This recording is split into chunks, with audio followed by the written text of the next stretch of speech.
Hello, welcome back to Ensuring Success 2021 Day 2. I would like to thank our sponsors before we continue, because we would not be here if it were not for our sponsors. So we are ever grateful to the following list of sponsors: ADP, Ace Cloud Hosting, Cpa Charge, Avalara, BotKeeper, ComplyRight, CorePay1, CoreV, CPA.com, eFile for Biz, Intuit, QX Global Group, Right Networks, SafeSend Returns, Sage, Suralink, TaxFile, Vic AI, Walters Kluwer, and Xero. Thank you to all of them. They have made this event possible and also made it possible for us to offer free Cpe credit to all of you. So we all love the sponsors. Just a couple of housekeeping items. During this session, if you scroll down to the bottom of your screen, I'm sorry, before we do that, I'll talk about Cpe real quick, since that's what's on your screen. Cpe credit for this session will be 1 credit hour. At the bottom of your screen, 3 times during the session, we will post a 3-digit code. I'll call your attention to it to make sure you don't miss it. You'll want to write down that code. That's your code to indicate that you attended for the whole session. So there will be 3 different codes. You'll want to write down all 3 of them. At the end of the session, the end of the day, the end of next week, whenever you want, when you're ready to download your certificates, go to ensuringsuccess.com. At the top of the screen, there's an option that says Get CPE. You'll enter the email address you used to register and then enter the codes that you collected from every session you attended, and you'll be able to download your CPE certificates. Also, I just want to mention that we will be sending out a digital tote bag within the next week. That'll be in the form of an email from CPA Practice Advisor, which will include white papers, information from our sponsors, some special offers for you. So keep an eye out for email from CPA Practice Advisor within the next week. One final note, all of our sessions will appear on the website, ensuringsuccess.com. It takes about a week for us to get the files uploaded, but we will make those available so you can watch them again, share them with your colleagues, download them if you want. That's all within about a week.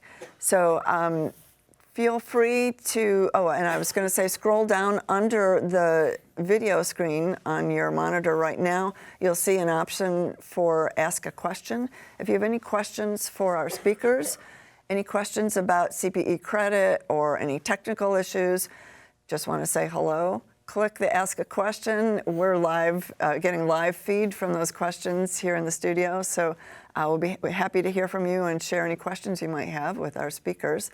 Right now, I'm going to turn the stage over to our speakers, Jim Bourke and David Cieslak, who are going to share with you the latest things you need to know about what's happening in the technology world. And I'll have each of them give you a brief introduction before we start with their presentation. All right, Gail, thanks. So I am Jim Bourke, a partner at Witham, and I head up Managing Director for Advisory Services and also oversee all of IT for the firm. Yeah, and I'm David Cieslak. I'm the Chief Cloud Officer for RKL eSolutions.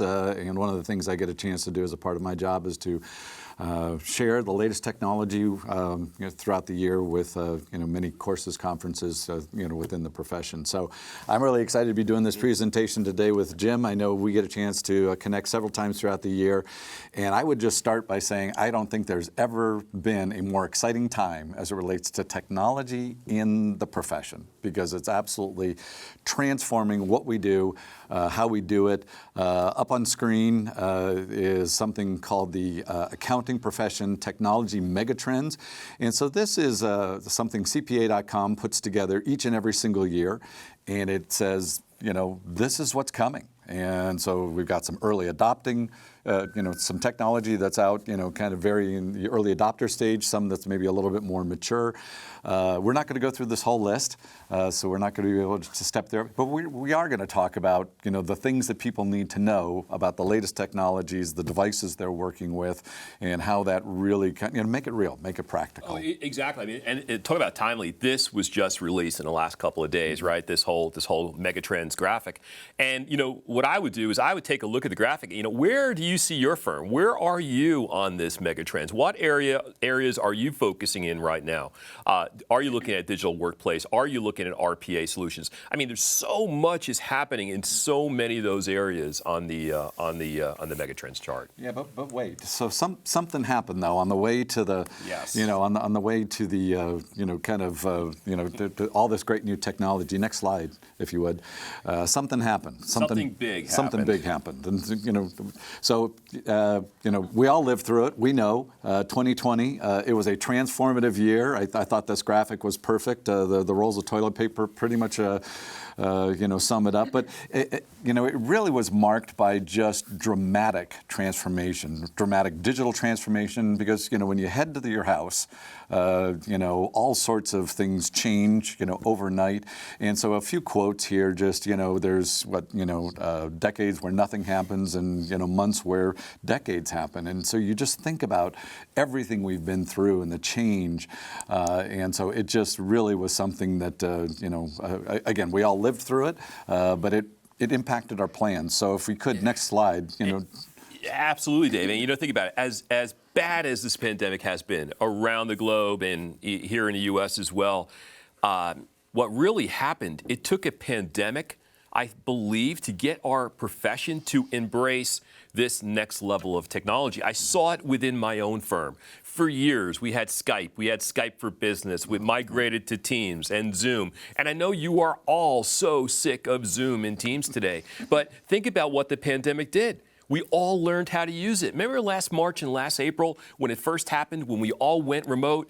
I'm sorry, I can't hear you. Your Bluetooth is not on. I can't see you. Open your laptop. Your camera is on the inside of your laptop. You know what? We're not dealing with those challenges anymore. People are understanding you have to shut your microphone off when you're not on so you don't hear feedback. We've all learned how to use it. I'll tell you, Dave, we spent years trying to get our staff, our partners and staff, to embrace that simple stuff, the video technology, to meet with our clients and to collaborate as teams. And our utilization was down here. I remember the second week when our staff went home, our utilization of Teams was skyrocketed. And I'll tell you, it's never gone back. It's always been up here. For the last 18 months, that's all we have been doing is embracing these collaborative technologies internally and externally. In the slide that we just saw, it's like we all learned how to remote work. We all learned that we can get our jobs done. There I am. I speak at a lot of conferences. That's from my balcony on my house in New Jersey. Now, who would have thought I'd be on airplanes a couple times a week, traveling around the globe, speaking at conferences. I was able to pull it all off remotely. Now, I can't wait to get back, and we've been getting back to live conferences. They're starting to trickle in. I feed off the attendees, but at the same time, we were all able to get our jobs done. We got stuff done. All our staff did in audit, in tax, in advisory, thanks to all the technologies that we have in place. Yeah, and I'm a glass half full kind of guy, so I'm right there with you, Jim. I look at it and I say, you know what? We had been kind of preaching and promoting and encouraging, all the folks that we've been in contact with and saying, here's the great technologies. You should be adopting them. Push your firm forward. You really should be, more assertive and aggressive. And the pandemic happens and it forces our hand. And I look at it and I think, I just see nothing but, the benefit of all of that because it really said we were already a little behind the curve. It forced all of us to get kind of to that same place together, even if it was, less than, maybe, wonderful circumstances. But I also think of it, and I heard a phrase called Zoom Elite. We're part of the Zoom Elite. We are. And we are the, I look at it and say we're blessed. So I'm really appreciative. Well, I don't know how blessed we are today with, I am so zoomed out. I am so teamed out. I'm so videoed out. I mean, today, I talk about I want to go out and see our clients. I want to go back to live conferences, right? Because we all tend to multitask. We all tend to do things when it's on video technology. Go ahead, next slide. So why don't you walk us through that work at home scenario? So that's it. Now, how many of you guys that are watching this can actually relate to this, right? And I remember reading an article that Walmart put out. They had this disconnect between tops and bottoms, right? And there are a lot of good tops, a lot of shirts and stuff like that. And who knows? I mean, mean, I live in a beach town. I'll tell you, I was wearing board shorts almost every single day throughout the entire pandemic. You guys, all you saw me, if you ever saw me speaking on webinars and conferences, you saw my shirt. You saw my Witham shirt. Board shorts today, You know what? Yeah. Only you would know because you see what I'm wearing. So keep that as a mystery, man. Right. So, but that's it. It was that disconnect. And you know what? That was fine. I keep saying, we got our stuff done. We got all of my staff. I'm so happy that it was bumpy when it first happened, right? But they got used to it, and we got used to it, and we embraced that model 110%. And the bottom line is, we loved working remotely, and we are continuing to work remotely, utilizing technology. Let's spend a minute or two on that. Next slide, if you would. So let's spend a moment or two on that. So now we're kind of coming out of the window a little bit, maybe. Yeah. But yet there's still some push to stay at home or work in a hybrid model. Absolutely. Look, we've been preaching work-life balance forever, and many of us have been saying, yeah, we get it. We do the work-life balance thing. We all did the work-life balance thing during the pandemic, right? That picture's a perfect example. That is someone who is balancing their needs to take care of the kids at home, get the job done, get the work done. Now, I know we're probably all sick of the work-life balance because we've had so much of it, right? I mean, I get up in the morning, right? I'll go to the gym, I'll come home, I'll have breakfast, I'll work. Then you got online learning, and then we have lunch, then we work. It's this blending of everything. We're working all the time. Our staff today, utilizing technologies, they're so productive. But the problem is that's also a problem, right? Because we don't know when to stop. It's turning a 24/7. It's 24/7. It's there. I mean, you're bringing your iPads, you're bringing your Surface devices, you're doing your work on your mobile devices. You can't stop. Yeah. But that's a good time to stop. Yes, it is. Sorry. We'd like to just post our first CPE code on the screen. Well played. So good timing, yes. So this is the first of 3 codes that you'll need in order to get CPE credit for this session. Thank you. All right. Well, so I think as you know, that we're stepping through the code there. Let's talk about it because we put all that wonderful technology up. Yes. This is a new and emerging technology segment. Let's talk about that. So next slide, if you could. And let's talk about what that ideal configuration looks like. So what, so we've got a lot of technology. Maybe this was mostly in the office, but now we got home considerations. Yeah, so that's actually at home, right? So I'll be honest with you. So think about your staff and your firm. In the office, they got multiple monitors, they got wireless keyboards, wireless mice. You got lots of cool technologies going on. A lot of our offices at Witham, they're in big cities. So the reality is a lot of our younger staff, they live in apartments, small apartments. And let's say New York, you're about the size of a closet, right? So how can you really... That desk is the size of some apartments. There you go. You're absolutely right. You're absolutely right. So let's think about this. A staff person would take their laptop at home and pop it open on their bed, probably their unmade bed, and they'd start working. And so what we noticed when the pandemic first hit, our staff utilization, charge hours, non-charge hours, went through the floor because our staff weren't as productive at home as they were in the office. We started to scratch our heads and say, okay, how do we make them more productive?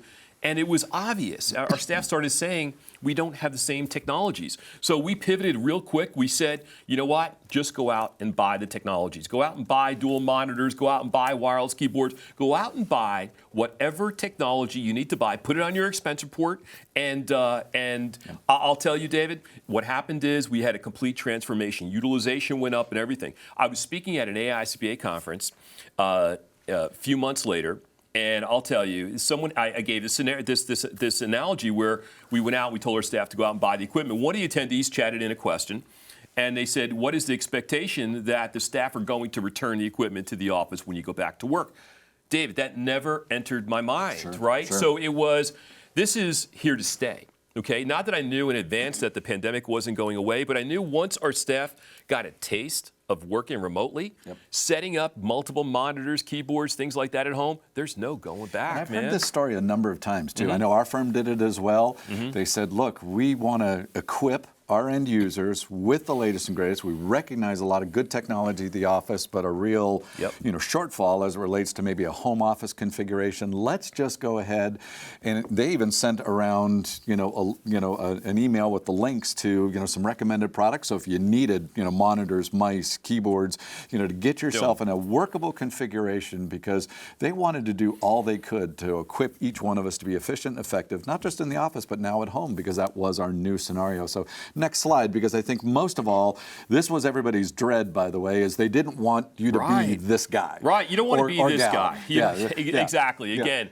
you don't want to be this guy. If your IT guy or person or department looks like this, you need help. Seriously, man. Well, right? and I know for a lot of folks, that's maybe what it felt like. Right. If not, in fact, and again, I just every time I speak, I say I don't want you to raise your hand. So if this is in fact your home configuration or was, please don't volunteer that. But it used to be. It used to be my home configuration. Yeah, I would say mine had some challenges too. So let's go ahead and go to the next slide, and let's start breaking it down now. Let's start talking about the individual technologies if we want to have that kind of that ideal configuration. And now we're talking, by the way, not just home office, but at the office. What does the technology kind of profile look like? So look at this slide, man. Look at this slide. So take a look at the slide. It's missing something, right? No, it's not missing anything at all. It's the cloud, right? That's, Dave, this is what we're talking about today. If I were starting my own firm today, small firm, I would be 100% in the cloud. I would utilize technology that is browser agnostic, that's device agnostic. I would choose all my players to be in a cloud. And we're lucky enough to be in a profession today that we have tax players, we have practice management players, we have document content management players. We have all of that available today in the cloud, especially in these best of breed technologies and these new technologies that have entered our marketplace. Yeah, so this is kind of table stakes. This is kind of step one, and it's a big step, is to say, look, anything, everything, and I think you articulated it well. Imagine what the business would be today. If you were to start today, fresh off the blocks, what would your practice look like? And you even shared, cloud, 100% cloud. How long have we been talking about this, about being in the cloud, right? I mean, it's been amazing. I mean, yes, I know there's been some large vendors that have held back. They haven't migrated their applications to the cloud, but so many other best of breed technologies have entered our profession, and it's all about this. It's about the cloud. So, that Megatrends chart that you had shown, going to the cloud, migrating to the cloud was there and was on it. Exactly, was mature. And it has very quickly moved throughout that entire life cycle. And so when we think about 2020, we think about COVID, it in fact forced cloud straight away. So Absolutely. I think I'm calling that a benefit of 2020. I'm the glass half full kind of guy. So, but now let's talk about, something that's, really alters your experience, impacts your experience with regards to cloud. So go ahead and next slide on that one. Think about this now. Think about this. Think about your home, right? So you worked remotely over the last year. You're probably still working remotely today. One of the questions I got asked initially on a lot of early webinars during COVID was, bandwidth. What am I going to do with bandwidth? I'm like, don't debate it anymore. Go with as much bandwidth as you possibly can go with, right? Telcos, cable companies, gigabit speed. Look, just get the golden package, platinum package, whatever it is. Get as much bandwidth. Why do I say that? Look at the experience we had over the last year. If you got kids, families, think about this. Online learning, homeschooling, the kids doing online video games, us, professionals, we're doing the video calls on Teams, on Zoom, and things like that. Not to mention, David, all the gadget guy, all the stuff in your house that's plugged into plugged into the web, whether it's your Nest devices, your Ring devices, and I'll share with you guys, even my bed is connected to the internet, man. Yeah, so it's like that'll be another session. Yeah, that'll be another session. Yeah, we can go on for a while with that, but I'm able to exactly understand remotely. Even today, I'm here in Dallas at Insurance Success. I know, like, if my wife is in the bed, I know who's not in the bed. I know how many breaths she takes, heart rate. It is amazing the knowledge you get. But the point I'm trying to make, is that it's bandwidth. Yeah. It's sucking bandwidth out of our homes, right? That's why go with as much bandwidth as you possibly can get at the consumer level. True, and so you pointed out too, you've got the kids at home potentially doing e-learning, you've got Zoom calls going on, and so bandwidth is huge, and 100% agree. Now, I've also heard of some firms saying, look, we're going to actually, in the interest of IT security maybe, or just to make sure that we're taking responsibility for both the devices in homes, but also the performance of those devices. Some are saying, look, I know you may be on carrier X, we want to also furnish you with carrier Y as well. Now, are you hearing that where there's multiple connectivity options? So we're not policing the connectivity options, because yes, there are multiple connectivity options. We're coast to coast. We're dealing with all different telcos, all different cable companies, satellite, all types of stuff like that. But what we are doing is we are going overboard with security training around things like, what do you do with that general router when you set it up? What do you do with that Wi-Fi device when you set it up? So we're making our staff more intelligent about how to change passwords, how to change network names, how to create guest networks. So creating a secure, awesome. So educating the staff on how to create that security environment around that wireless network they may have in their house. So it's really kind of changed the role of internal IT and how they interface with end users, because now we've extended the perimeter of the network into the homes. There's a security component to that, and so there's more maybe, collaboration between the internal IT and David, end absolutely, users. and there has to be today, right? Because think about it, we took all that confidential and private data that we were accessing within the offices, and most firms have done an amazing job of, let's say, protecting that data in the environment behind their bricks and mortar. Now what happens when you disperse all your staff? I mean, I often say today, we have about 2,000 staff.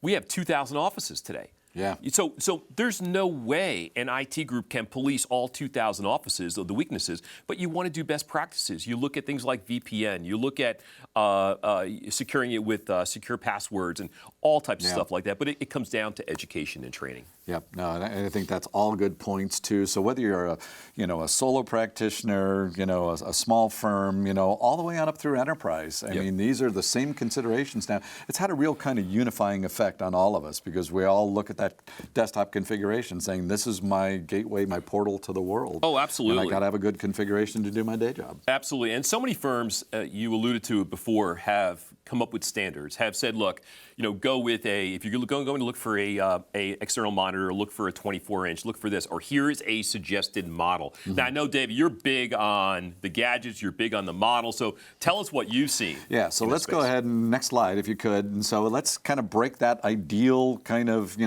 desktop down a little bit. And so we're big on big monitors and thinking about just, screen real estate, I'll call it.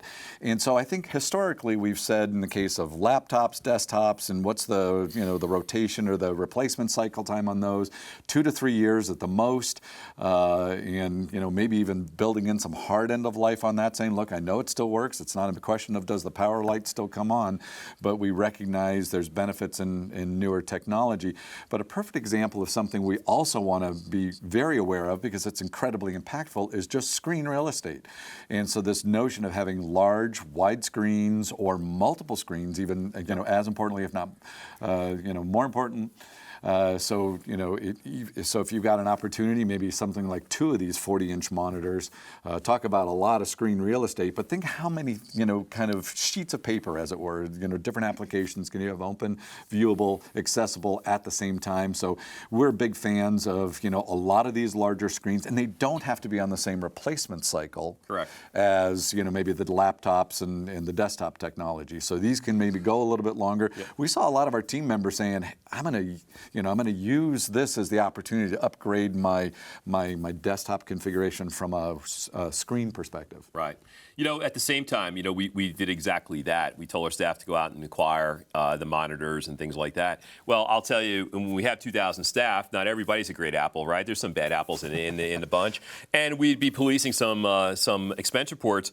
Okay, you don't need the 65-inch screen, the 65-inch monitor for working at home. We're going there? So we have gone there, but again, that is going to happen. I wish I had a 65-inch, two 65-inch monitors, at my desk, but I don't. So again, it's try to do it. We understand what is needed at home to work remotely. Just don't push the envelope too far. Yeah, and so the other thing I would tell you, this is what we've observed as well. Maybe in some configurations, it's good to have one horizontal, maybe one vertical. Correct. So maybe a screen that'll do the portrait landscape pivot, so you can read things more in kind of a document format as you're working on a spreadsheet or a tax return on another monitor. Maybe a browser or email on a third monitor. So again, a widescreen might allow you to break that into two kind of side-by-side windows on the same screen. So just think about that, but think big, I think is really think kind big, of absolutely. Is what I'd say. And today you can replace, the old theory was 2, 3, multiple monitors. Today with the size of monitors and the technology and the configuration,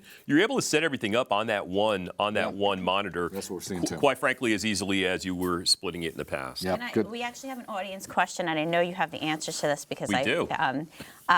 Where can you go to run a speed test of your internet connection, where you can get accurate speed tests for up and downloads that you can trust? So there is, a number of different just free downloadable. So speed test by tests. is it Ookla? Ukta. Just Google it, go right there. The first one is going to pop up for you guys. It's called Speed Test, and in fact, I've got it on my tablet. I've got it, and so it's often that I'll run that just to kind of confirm what's the throughput looking like. Right. And so there's some things you can do to kind of quickly. Is that something you have to install? Because I thought there was just a website you can go to. Yeah, no, There is is just a website. Browser-based, go right through your browser, and you'll notice there's differences between upload speed and download speed. So you got to be careful, especially when using video technology and stuff. You want both high upload and high download What is speed as well. considered high?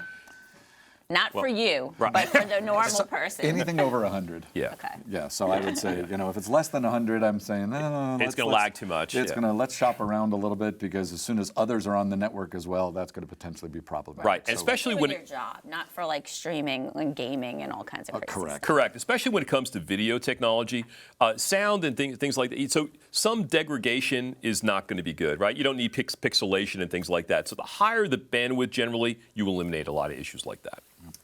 And we're going to put the second CPE code on the screen right now, so be sure to write this down if you plan on claiming CPE credit for this session.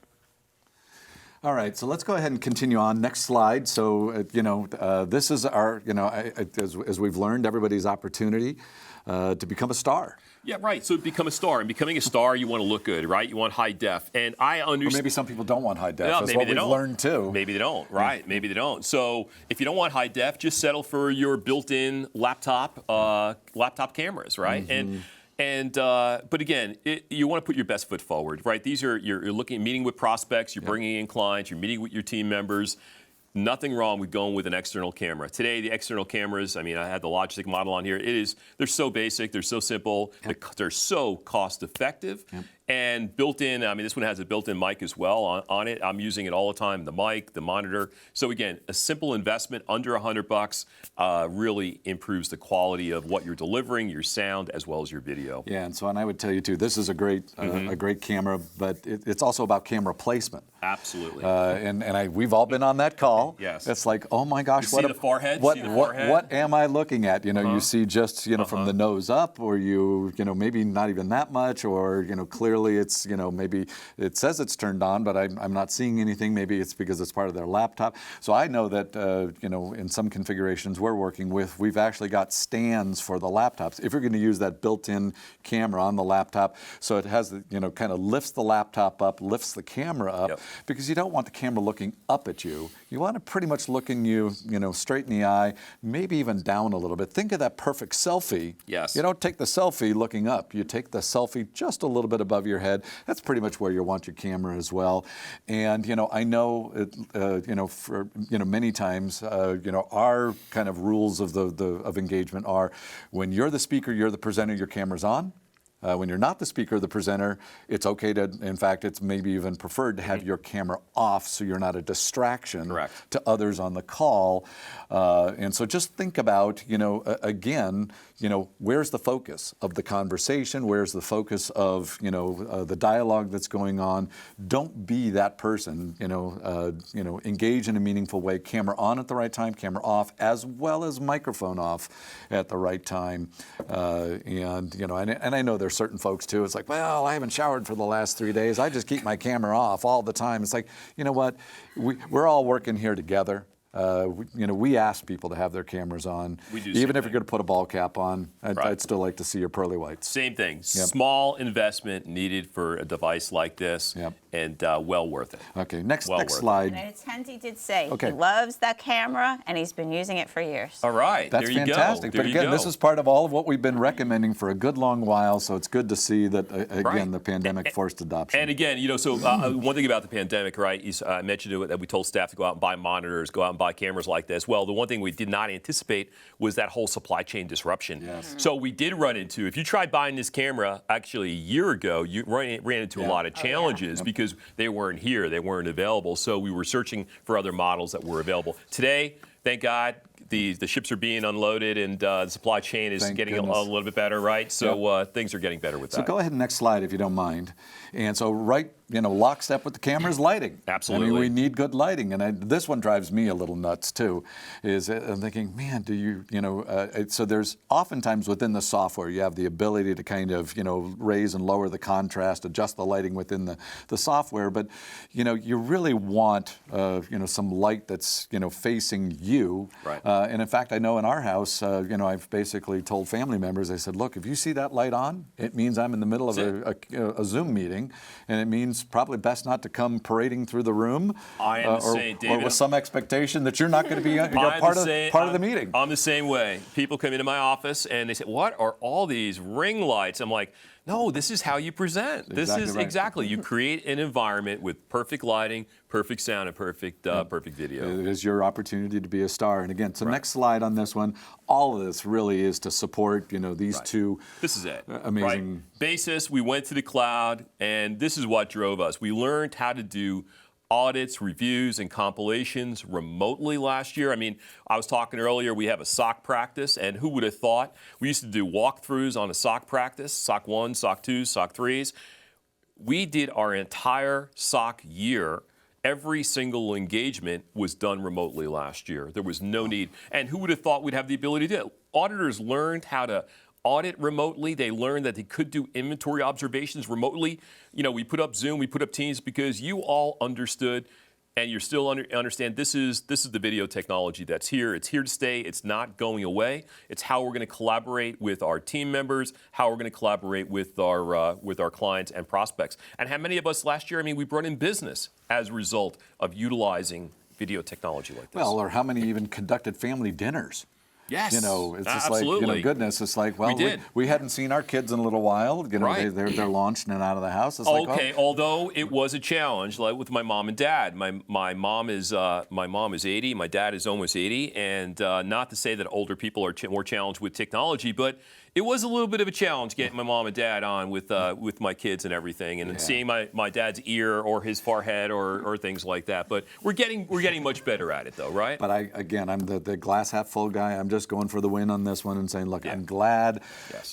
These are some of the benefits because I think this is good technology. It's all about balance. But with just a little bit of heads up awareness here, things like lighting, camera, sound, on off, on all of those things, makes you a good participant, and there's no reason why this at some measure shouldn't be part of all of our reality going forward. Not going away, won't be as probably as invasive and as attached to our practice as it has been over the last 24 months, but still it's not going away. It has found its place within our profession. We do have a question going back to the cameras, which someone wants to go to a step above that model. So what do you recommend with that? Sorry, as Jim takes a sip of water. Yeah, no, all good. Keep doing that I would to say, you know what, Logitech has, and I know that's, I think, the brand that we were showing. Yeah. Here. Yes. Logitech has some great cameras. Just an Amazon search will show up, usually some good quality cameras. Most of them are 4K, so, or at least, and you don't have to, it's not going to set you back a small fortune to do a 4K camera anymore.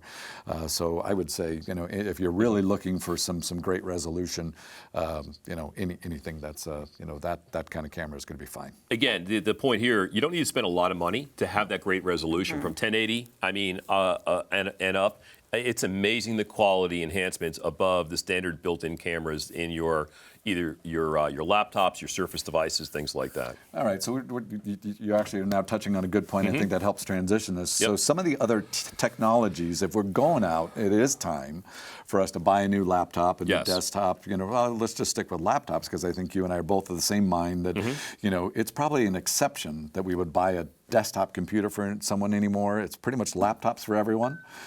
Because we want to give them that mobility option. So if they need to work from home, and that includes even the admin team, we're saying, look, it's mobile for everybody. It's laptops for everybody. There's some technology I think I want to make sure folks are aware of as we think about what if we were to go out and buy a new machine today, what does that look like? So go ahead, next slide if you don't mind. And so we'll talk about some and maybe a lot of information on a few of these slides, but let's kind of think our way through this. When we think about wireless and maybe wireless at home, we talked about cloud, we talked about internet bandwidth. What happens if we're making a wireless connection back to the wireless access point? Some of us, if we haven't upgraded wireless at home, or maybe even the office is due for a wireless upgrade. I know there's some new standards coming out. In the past, we've always talked about it in terms of 802.11. And there's a whole alphabet that goes with that. A, B, C, correct. Yes, and G. by the way, and it was never in the right order. I never figured out why 802.11b came before G, which then N, and then A, and now you got AX, and it's like, oh my goodness, I don't know what they're smoking back there. But so, anyways, the committee has since said, you know what, we're going to rebrand this. We're now just going to say it's Wi-Fi 5. It's Wi-Fi 6, and that's kind of the latest version that's available. And we're making recommendations and saying, look, if you're buying a new device, it should be Wi-Fi 6. That's table stakes now. And most importantly, yes, it's a little more speed, and that's good, but because it's secure. And we are big fans of security, or we think that's really still kind of one of the first thoughts we should all have as we work with any technology products. And so it gives us the ability to do individually encrypted channels. And so, to that point is that you always should be looking at this. This is a very quickly changing marketplace. Just as you should always be looking at your bandwidth availability, repricing your bandwidth, take a look at Wi-Fi 6, take a look at Wi-Fi 5. And I think the one thing unique about 6, and you do have it on your slide there, Wi-Fi 6 will require new devices to be utilized. Wi-Fi 5-based devices won't be able to take advantage of They're not going to get that benefit. Exactly, the benefit. They'll work, but they're not going to take the benefit of a lot of the features, and that's very important. So it's not just a matter of swapping out one component on your network. It's as you add additional things that attach to that network, take a look at their Wi-Fi capabilities as well. We call those super cycle events when all of a sudden you're just going, it feels like I'm replacing everything. It's like, well, yes, you are. You are.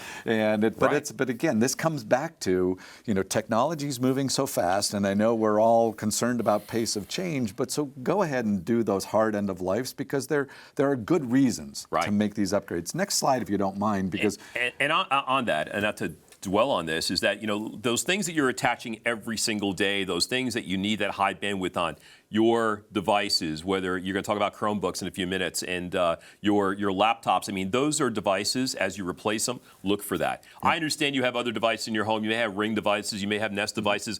That's a lesser priority as far as the speed goes in connectivity. Yeah, surely not soaking up a lot of bandwidth. I just said Wi-Fi 6 was the latest standard. I actually misspoke on purpose. It's actually Wi-Fi 6E, slightly, kind of modified version. So it's giving us additional throughput on the Wi-Fi 6 standard. So again, if you're going shopping, Wi-Fi 6 is fine. 6E is probably even better, just from a throughput perspective. But most laptops, most units that we're seeing, Wi-Fi 6 is kind of the standard. So next slide again, if you don't mind. In all of this then, as we said, kind of all but begs the question, what are we connecting to? What's the other side of this equation? I've just upgraded my laptop, Wi-Fi 6. Now I need to make sure that the access point that I'm connecting to is also Wi-Fi 6. And so that may be the other part of the equation you're going to want to look at. We're big fans of mesh networking. Yeah, Real so big fans. that would be, again, if I'm looking at doing this, I'm updating my router, just back it down the food chain. I'm going from my router to my access points. The access points, simply said, they're spread throughout your home. They're allowing you to walk freely throughout your home. Again, they're really also dependent on a certain version of Wi-Fi. So you got to make sure if you haven't looked at it, dust them off and figure out exactly, maybe it's... Yours are dusty too, huh? Mine are dusty. Mine are dusty throughout the entire house, and maybe it's time to get them replaced. Yeah, and if you're not familiar with mesh networking, by the way, it's absolutely, to me, tends to be a little bit maybe more expensive in terms of, access points, but there's some real benefits to mesh networking. Strong signal, really edge to edge. Which is huge, but more importantly, you don't have to say, well, wait a minute, I got multiple routers and I had to have different network names, and then my device might still be hanging on to the weak signal and ignoring the stronger signal. Mesh networking just takes all of that away. It's a single network throughout the the facility. It's a house. It's and it'll even go out into the yard and and support your your Zoom conferences from your deck. Absolutely, exactly. It is definitely the way to go. You don't have that degradation. You don't have that loss of bandwidth. Got it. All right, next slide, if you don't mind. And so just one or two more technologies. Thunderbolt, I think for years, for the last handful of years, we've been talking about something called USB-C, the universal connector, that last connector we'll need to connect our devices to power, keyboards, storage. Exactly, it's that single connector, and so there's technology runs on top of it called Thunderbolt. That got an upgrade this year. The Thunderbolt 4 now supports two 4K monitors. So when we talk about those two big screen monitors we were just chatting about a few moments ago, this will support that. So good technology. It kind of all moves, hand in hand. You want to be aware of that. But now we've just thrown a bunch of details out at you, a bunch of nomenclature. Next slide, if you don't mind. The good news is, there's been some packaging that's been done. So when we think about Intel, they came out this year and they announced the Evo Platform. And so it's like, well, what is that all about? Well, really, in a lot of respects, it's just a combination of all these great technologies into a single brand. So if you're looking for something to kind of tuck into the back of your brain as you get ready to go shopping, think Intel Evo if you want to do an Intel-based solution. And that means 11th gen processor. It means Wi-Fi 6. It means Thunderbolt 4. It means longer battery life. So you get all of that in this single standard. So you just remember that one thing, and you're buying the latest technology. Oh, absolutely. The most important for me is the longer battery life. That's one of the best features. I don't know if you guys have noticed this. As you've replaced different platforms, the battery life tends to be longer. Why is it longer? It's embedded right here in the Intel Evo. Yep. So just some good branding. And so next slide, if you don't mind. And so maybe the last little gadget we'll share is just some kind of dock, kind of docking station. Always short on ports, right? Yep, always. You can never use never have too many ports. Yep. So or too much chocolate, I think, too. So, but yeah, the idea here is that we've got a great way to say one connection from our laptop to this port, and this port then becomes kind of the connector to all the rest of the desktop technology. So my if I'm hardwired for my internet, Ethernet, I've got my monitors, I've got maybe mice, keyboards, storage. All of that, in a single connection point. Very affordable. A lot of this stuff is. It really is. I mean, I have one of these basically on my desk, and I use, the gigabit Ethernet connection. Mm-hmm. I would encourage everyone, when you're working remotely, instead of using Wi-Fi in your home, plug it directly in. Get one of these devices, plug it directly into your access point, the back of your access point. And knowing where Thunderbolt is going, I would take a look at making sure that the device has multiple Thunderbolt outlets. Agreed. In addition to USBs, because USBs will die a slow death over a period of time. But again, as we migrate to Thunderbolt, you still have those legacy devices that you're going to have to attach. So when you say USB, you mean USB-A, USB-C? Absolutely. Yeah. So yes. the USB-C is the connector we're after. We're loving this, but I think we need to pause again, right, Okay. Gail? We do. We have one more CPE code to display for you. This is the third CPE code for this session. So if you're collecting CPE credit for this session, be sure to make note of this code. Buy them, trade them, sell them, collect them. I like it. So I'm going to take a little bit of a turn here, and hopefully not terribly controversial. Years past, I know you and I both Yes. have been aware of these devices, and I will just come right out and say I had a level of disdain for them, and specifically their Chromebook-based devices. So next slide, if you could. And so Chromebook, we looked at that and said, that just seems kind of awful. I mean, it's basically not even really a great laptop, but really its only function is when you turn it on, it fires up a Google browser, Chrome browser. It's like, what good is that? But then, the cloud happened. And then all of a sudden we moved our applications and our data all out to the cloud. And then you start to look at it and go, oh my gosh, I'm spending almost my entire day in a browser. So maybe a browser is A-OK. I think it is. And I understand in our profession that we have lots of legacy vendors. And those legacy vendors have technologies that are not accessible through a browser, right? But I'll tell you, you heard me say this when we first started. If I were starting my own firm today, I would be 100% in the cloud. If I'm 100% in the cloud, I also said I'd be browser agnostic, I'd be device agnostic. If I chose technologies like that, David, the Chromebook is a perfect solution. Yeah, and so some of these, by the way, are just a few $100s. Right. So that's the reason I'm pointing them out. I'm going, Right. holy cow, this is so inexpensive. I mean, it's unbelievably inexpensive, and the vendors are right there. And so next slide, if you could. Virtually all of them have experienced a real uptick in interest and sales in and around these Chromebook products.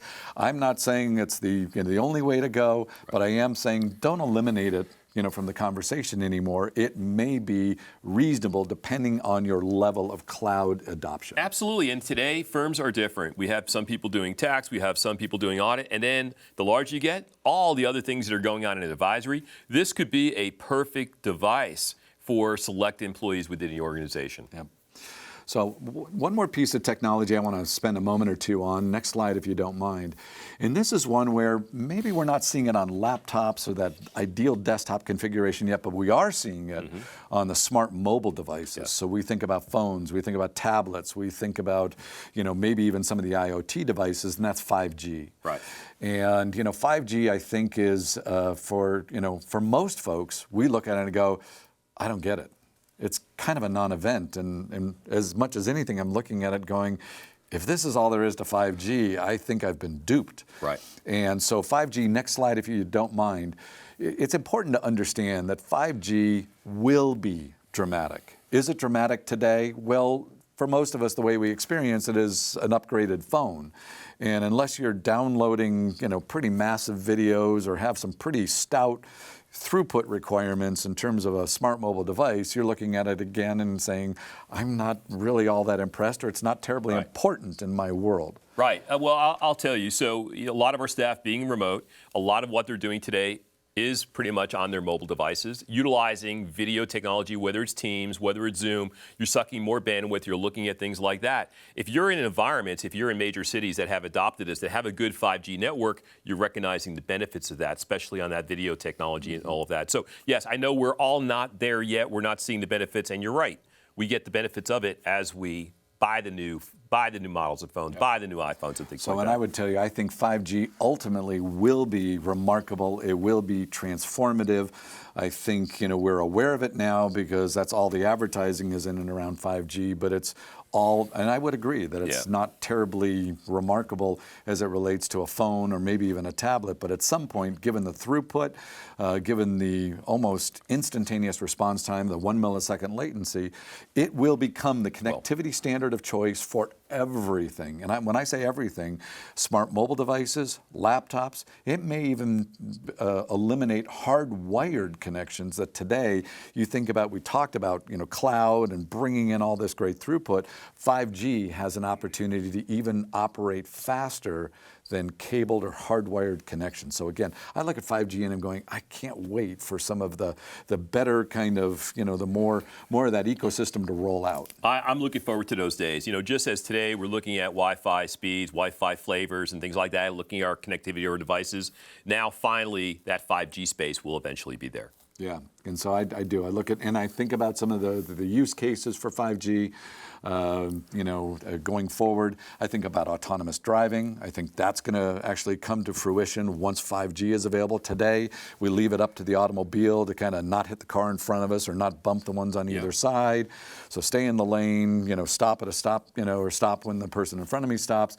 5G, we're going to start connecting the environment and signaling that back into the automobiles. There's, the light's about to turn red. Somebody just stepped into the crosswalk. The lane's closed ahead. We get a chance to kind of add that to the mix in real time back to the vehicle. I even saw a video just the other day.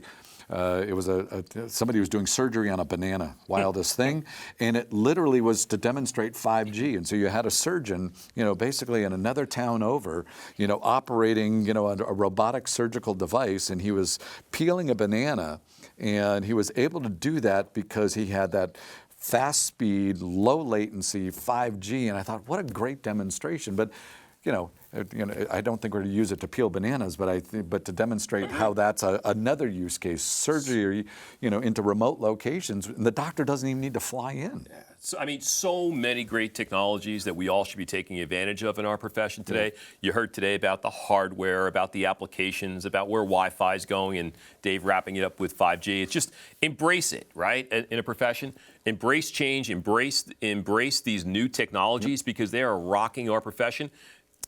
Take what we learned during the pandemic and understand it, be aware of it, don't buy old technology.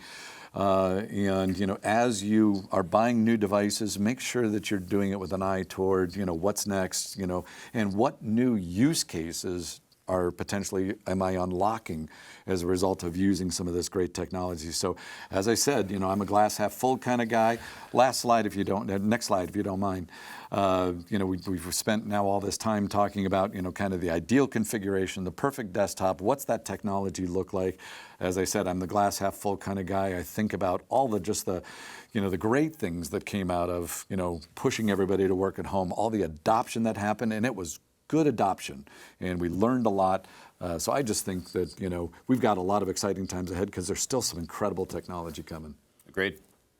Gail? David, thank you so much. We really appreciate all your insights. So many cool things to think about. I know you could have gone on for another hour. You're going to the store after this, right? Exactly. All right, we are about to take an hour break. We will be back in an hour with 3 more sessions for you this afternoon. Thank you so much for your time, and we'll see you soon. Hi, I'm Erica with Cpa Charge, the online payment solution designed specifically for the accounting industry. Cpa Charge is proud to help CPAs and accounting professionals expand their payment options and boost their cash flow. With Cpa Charge, you can easily and securely accept credit, debit, and check ACH payments from your clients online. Plus, creating an account is easy with 0 setup or cancellation fees and no long-term contracts required. Swing by to check out a demo and see why over 150,000 professionals trust our payment technology.